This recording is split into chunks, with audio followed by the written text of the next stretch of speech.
जय श्री कृष्णा। राधे राधे दोस्तों, आप सभी को कार्तिक मास की हार्दिक शुभकामनाएं। आप सभी पर भगवान विष्णु माँ लक्ष्मी की कृपा सदैव बनी रहे। आज से आप हमारे चैनल पर कार्तिक मास में प्रतिदिन कार्तिक मास महात्म्य के अध्याय सुनेंगे। तो आपने चैनल को सब्सक्राइब नहीं किया है तो सब्सक्राइब अवश्य कर लें। कार्तिक मास का हिंदू धर्म में विशेष महत्व होता है।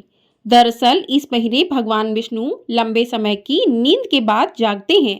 ऐसी मान्यता है कि कार्तिक मास में भगवान विष्णु और माता लक्ष्मी की पूजा करने से व्यक्ति के जीवन में सुख समृद्धि आती है। साथ ही इस महीने गंगा स्नान का भी विशेष महत्व माना जाता है। तो आइए सबसे पहले जानते हैं कि इस महीने कौन से वो नियम हैं जिनको करना चाहिए और कौन से कार्य हैं जो करने चाहिए। तो कार्तिक मास के नियम का पालन, साथ ही कार्तिक मास में जप तप और पूजा पाठ करने से व्यक्ति को धन धान्य की प्राप्ति होती है। इसके अलावा भगवान विष्णु माता लक्ष्मी की कृपा भी मिलती है। लेकिन इस महीने कुछ नियमों का पालन करना चाहिए जिससे आप पर भगवान विष्णु की कृपा सदैव ही बनी रहे। तो कार्तिक मास में गरीबों को चावल का दान करना चाहिए। ऐसा करने से चंद्र दोष दूर होता है, साथ ही चंद्रमा ग्रह शुभ फल देता है। कार्तिक मास में दीप दान करने का विशेष महत्व होता है। शास्त्रों में बताया गया है कि कार्तिक मास में किसी पवित्र नदी, पोखर, तालाब आदि के पास जाकर घी का दीपदान करना चाहिए। ऐसा करने से व्यक्ति को पुण्य मिलता है। आप दीप का दान आपके घर में जो भी वृक्ष है, केले का वृक्ष है, तुलसी का वृक्ष है, तो आप वहां पर भी दीपदान कर सकते हैं। घर के मुख्य द्वार पर कर सकते हैं, छत पर, आसमान के नीचे कर सकते हैं, और जहां पर ज़्यादा अंधेरा है वहां पर आप दीपदान कर सकते हैं। आंवले के पेड़ के पास दीपदान कर सकते हैं। तो इस प्रकार से कार्तिक माह में दीपदान का विशेष ही महत्व माना जाता है। तो दीपदान अवश्य करें। अगला नियम है कि कार्तिक मास में तुलसी का पूजन विशेष महत्व होता है। शास्त्रों के अनुसार इस महीने में रोजाना सुबह शाम तुलसी में घी का दीपक जरूर जलाना चाहिए। साथ ही इस महीने में तुलसी का सेवन करना भी शुभ माना जाता है। तो आप सुबह सूर्योदय से पहले तुलसी में दीपक जला दीजिए, शाम को सूर्यास्त के बाद जो है तुलसी में दीपक जलाइए। आप प्रतिदिन तुलसी की परिक्रमा कर सकते हैं, तुलसी को जल अर्पित कीजिए। और कार्तिक महीने में आपको करना क्या नहीं चाहिए, तो कार्तिक मास में शरीर पर आपको तेल नहीं लगाना चाहिए। आप सिर्फ नरक चतुर्दशी के दिन ही अपने शरीर पर तेल लगा सकते हैं, बाकी दिन आपको भूल कर भी तेल नहीं लगाना चाहिए। जो भी कार्तिक मास में स्नान करते हैं, व्रत करते हैं, तो उन्हें भूमि पर सोना चाहिए, ब्रह्मचर्य का पालन करना चाहिए। भूमि पर सोने से व्यक्ति के मन में सात्विकता आती है। और उड़द, मूंग की दाल, मसूर की दाल, चना दाल, मटर आदि नहीं खाना चाहिए। साथ ही इस महीने भूल कर भी मांस मदिरा का सेवन भी नहीं करना चाहिए। कार्तिक मास में शास्त्रों में बहुत ही पवित्र माना गया है, तो ऐसे में ब्रह्मचर्य का पालन करें। यदि पति पत्नी ऐसा नहीं करते हैं तो दोष लगता है, साथ ही व्यक्ति को अशुभ फल भी प्राप्त होता है। तो जो भी लोग स्नान कर रहे हैं, कार्तिक महीने का व्रत करते हैं, तो उन्हें इन नियमों का पालन अवश्य करना चाहिए। कार्तिक मास में रोजाना गुड़ का सेवन करना चाहिए। साथ ही इस महीने गुड़ का दान करना भी बहुत ही उत्तम माना गया है। इसके अलावा कार्तिक में बैगन और करेला खाना भी मना है। बैगन और करेला नहीं खाना चाहिए। अब जान लेते हैं कि कार्तिक मास की शुरुआत जो है कब से हो रही है, कब से आपको स्नान करना चाहिए और कब से आपको कथाएं सुननी चाहिए। तो कार्तिक महीने में कथाएं आप प्रतिदिन सुन सकते हैं। आप कार्तिक महीने की कथाएं, कार्तिक मास महात्म्य की कथाएं प्रतिदिन सुन सकते हैं। तो इस साल 2024 में जो है आश्विन पूर्णिमा से ही जो है कार्तिक के स्नान की प्रारंभ हो जाते हैं। तो आश्विन पूर्णिमा 16 अक्टूबर 17 अक्टूबर दोनों दिन की ही थी। 17 अक्टूबर शाम 4:53 के बाद प्रतिपदा तिथि लग जाएगी। तो कुछ लोग 18 से स्नान प्रारंभ करेंगे, लेकिन 17 से ही स्नान प्रारंभ हो जाएगा। और 15 नवंबर 2024 तक आपका स्नान रहेगा, कार्तिक पूर्णिमा तक। तो इस बीच जो है इतने दिनों का आपका स्नान रहेगा। यदि आप स्नान करते हैं तो ये महीना पूरा कार्तिक का रहेगा, 17 अक्टूबर से लेकर 15 नवंबर तक का। तो आइए सबसे पहले सुनेंगे तुलसी कथा, तुलसी जी की कथा, क्योंकि कार्तिक के महीने में तुलसी पूजन का, तुलसी कथा का विशेष महत्व होता है। तो पहले सुनते हैं तुलसी माता की कथा, उसके बाद सुनेंगे कार्तिक मास के महात्म्य का पहला अध्याय। तो प्रिय भक्तजनों, आइए अब सुनते हैं तुलसी माता की कथा। एक बार शिव ने अपने तेज को समुद्र में फेंक दिया था। उससे एक महातेजस्वी बालक ने जन्म लिया। यह बालक आगे चलकर जालंधर के नाम से पराक्रमी दैत्य राजा बना। इसकी राजधानी का नाम जालंधर नगरी था। दैत्यराज कालनेमी की कन्या वृंदा का विवाह जालंधर से हुआ। जालंधर महाराक्षस था। अपनी सत्ता के मद में चूर उसने माता लक्ष्मी को पाने की कामना से युद्ध किया, परंतु समुद्र से ही उत्पन्न होने के कारण माता लक्ष्मी ने उसे अपने भाई के रूप में स्वीकार किया। वहां से पराजित होकर वह देवी पार्वती को पाने की लालसा से कैलाश पर्वत पर गया। भगवान देवादिदेव शिव का ही रूप धरकर माता पार्वती के समीप गया, परंतु मां ने अपने योग बल से उसे तुरंत पहचान लिया तथा वहां से अंतर्ध्यान हो गई। देवी पार्वती ने क्रुद्ध होकर सारा वृत्तांत भगवान विष्णु को सुनाया। जालंधर की पत्नी वृंदा अत्यंत पतिव्रता स्त्री थी। उसी के पतिव्रत धर्म की शक्ति से जालंधर ना तो मारा जाता था और ना ही पराजित होता था। इसलिए जालंधर का नाश करने के लिए वृंदा के पतिव्रत धर्म को भंग करना बहुत जरूरी था। इसी कारण भगवान विष्णु ऋषि का वेश धारण कर वन में जा पहुंचे, जहां वृंदा अकेली भ्रमण कर रही थी। भगवान के साथ दो मायावी राक्षस भी थे, जिन्हें देखकर वृंदा भयभीत हो गई। ऋषि ने वृंदा के सामने पल में दोनों को भस्म कर दिया। उनकी शक्ति देखकर वृंदा ने कैलाश पर्वत पर महादेव के साथ युद्ध कर रहे अपने पति जालंधर के बारे में पूछा। ऋषि ने अपनी माया जाल से दो बानर प्रकट किए। एक बानर के हाथ में जालंधर का सिर था तथा दूसरे के हाथ में धड़ था। अपने पति की यह दशा देखकर वृंदा मूर्छित होकर गिर पड़ी। होश में आने पर उन्होंने ऋषि रूपी भगवान से विनती की कि वह उसके पति को जीवित करें। भगवान ने अपनी माया से पुनः जालंधर का सिर धड़ से जोड़ दिया, परंतु स्वयं भी वह उसी शरीर में प्रवेश कर गए। वृंदा को इस छल का जरा भी आभास न हुआ।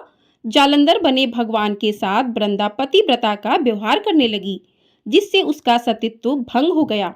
ऐसा होते ही वृंदा का पति जालंधर युद्ध में मारा गया।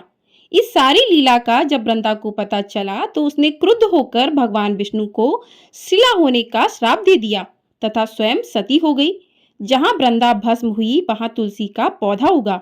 भगवान विष्णु ने वृंदा से कहा कि हे वृंदा, तुम अपने सतीत्व के कारण मुझे लक्ष्मी से भी अधिक प्रिय हो गई हो। अब तुम तुलसी के रूप में सदा मेरे साथ रहोगी। जो भी मनुष्य मेरे शालिग्राम रूप के साथ तुलसी का विवाह करेगा, उसे इस लोक और परलोक में विपुल यश प्राप्त होगा। जिस घर में तुलसी होती हैं, वहां यम के दूत भी असमय नहीं जा सकते। गंगा व नर्मदा के जल में स्नान तथा तुलसी का पूजन बराबर माना जाता है। चाहे मनुष्य कितना भी पापी क्यों ना हो, मृत्यु के समय जिसके प्राण मंजरी रही तुलसी और गंगा जल मुख में रखकर निकल जाते हैं, वह पापों से मुक्त होकर बैकुंठ धाम को प्राप्त होता है। जो मनुष्य तुलसी व आंवले की छाया में अपने पितरों का श्राद्ध करता है, उसके पितर मोक्ष को प्राप्त हो जाते हैं। उसी दैत्य जालंधर की यह भूमि जलंधर नाम से विख्यात है। सती वृंदा का मंदिर मोहल्ला कोट किशनचंद में स्थित है। कहते हैं इस स्थान पर एक प्राचीन गुफा थी जो सीधी हरिद्वार तक जाती है। सच्चे मन से 40 दिन तक सती वृंदा देवी के मंदिर में पूजा करने से भक्तों के सभी मनोरथ पूर्ण होते हैं। बोलिए तुलसी मैया की जय। इस प्रकार से तुलसी माता की कथा पूर्ण हुई। तुलसी माता अपने सभी भक्तों पर अपनी कृपा बरसाए रखे। अब सुनते हैं कार्तिक मास महात्म्य का पहला अध्याय। मैं सिमरू माता शारदा बैठे जिहा आए, कार्तिक मास की कथा लिखे कमल हर्षाए। नैमी शरण तीर्थ में श्री सूत जी ने 88,000 सनकादि ऋषियों से कहा, अब मैं आपको कार्तिक मास की कथा विस्तार पूर्वक सुनाता हूँ, जिसका श्रवण करने से मनुष्य के सभी पाप नष्ट हो जाते हैं और अंत समय में बैकुंठ धाम की प्राप्ति होती है। सूत जी ने कहा, श्री कृष्ण से अनुमति लेकर देवर्षि नारद के चले जाने के पश्चात सत्यभामा प्रसन्न होकर भगवान कृष्ण से बोली, हे प्रभु, मैं धन्य हुई, मेरा जन्म सफल हुआ। मुझ जैसी त्रिलोक की सुंदरी के जन्मदाता भी धन्य है, जो आपकी 16,000 स्त्रियों के बीच में आपकी परम प्यारी पत्नी बनी। मैंने आपके साथ नारद जी को वह कल्प वृक्ष आदि पुरुष विधि पूर्वक दान में दिया, परंतु वही कल्प वृक्ष मेरे घर लहराया करता है। यह बात मृत्यु लोक में किसी स्त्री को ज्ञात नहीं है। हे त्रिलोकीनाथ, मैं आपसे कुछ पूछने की इच्छुक हूँ। आप मुझे कृपया कार्तिक महात्म्य की कथा विस्तार पूर्वक सुनाइए, जिसको सुनकर मेरा हित हो और जिसके करने से कल्प पर्यंत भी आप मुझसे विमुख ना हो। सूत जी आगे बोले, सत्यभामा के ऐसे वचन सुनकर श्री कृष्ण ने हंसते हुए सत्यभामा का हाथ पकड़ा और अपने सेवकों को वहीं रुकने के लिए कहकर विलास युक्त अपनी पत्नी को कल्प वृक्ष के नीचे ले गए।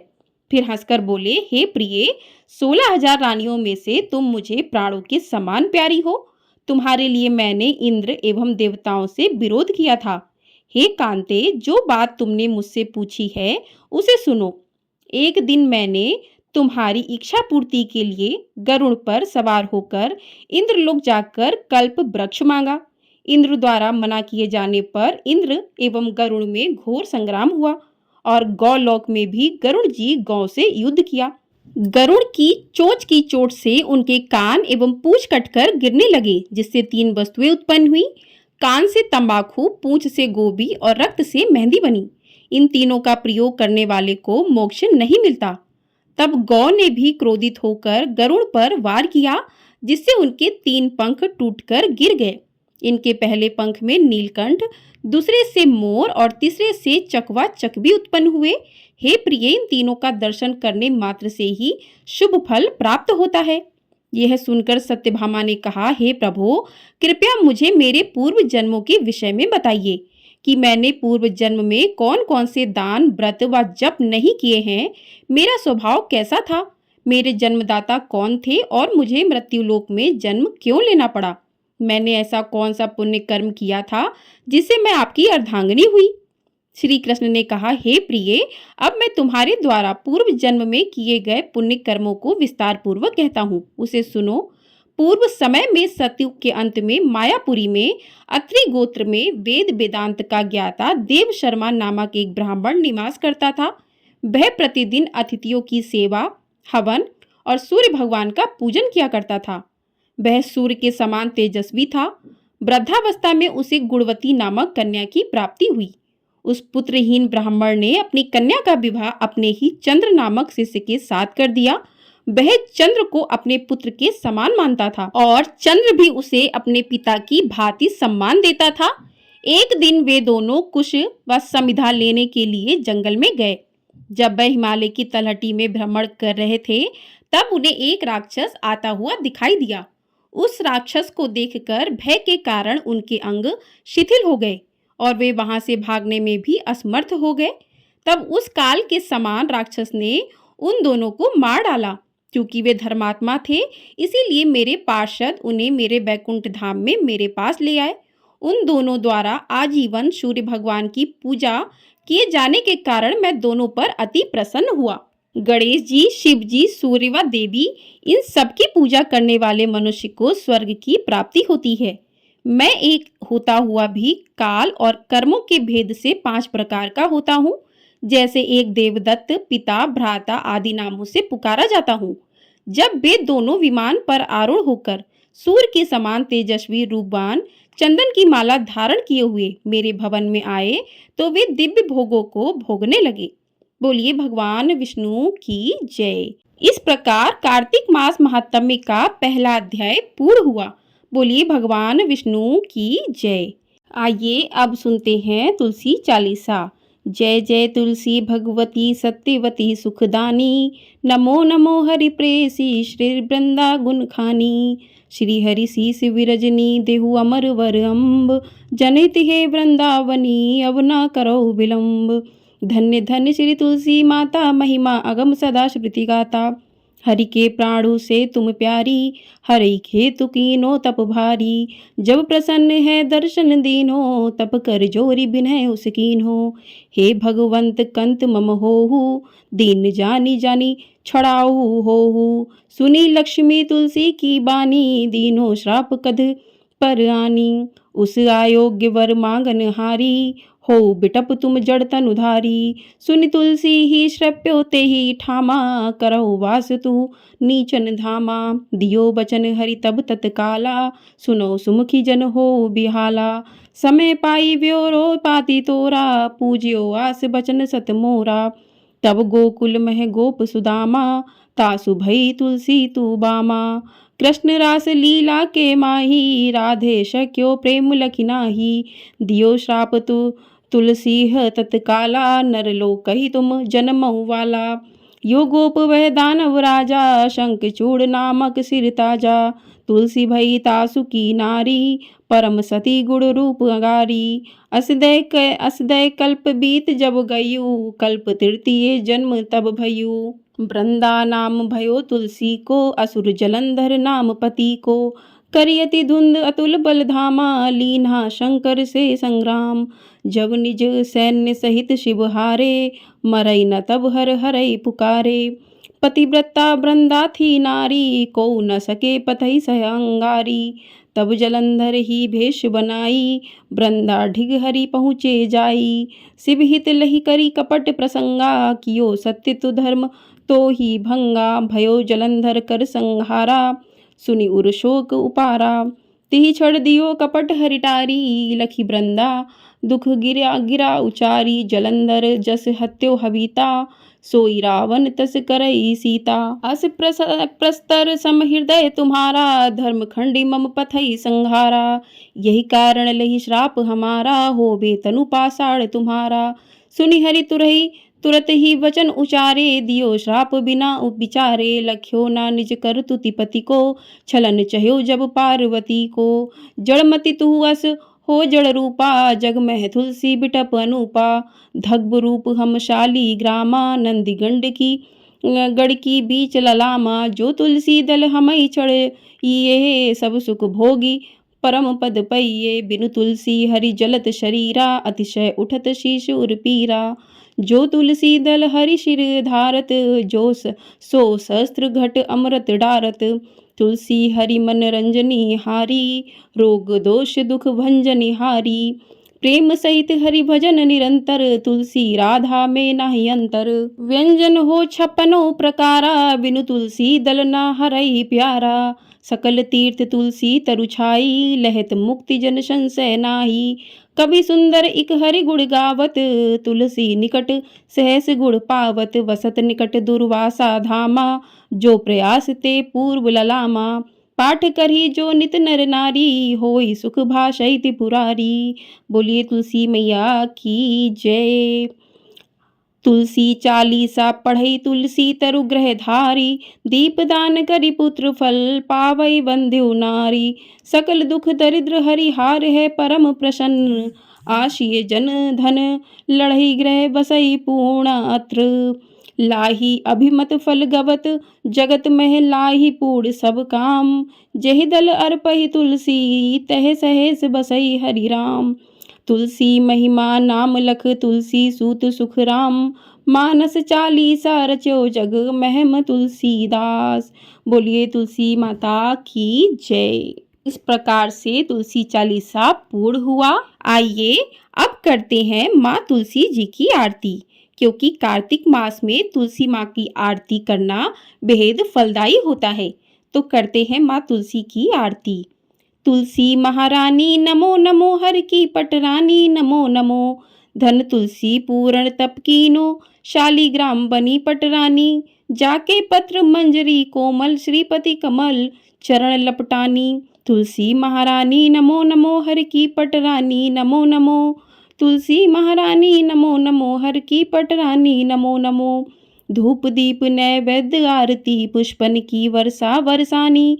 56 भोग थल 36 व्यंजन, बिन तुलसी हरि एक न मानी। तुलसी महारानी नमो नमो, हर की पटरानी नमो नमो।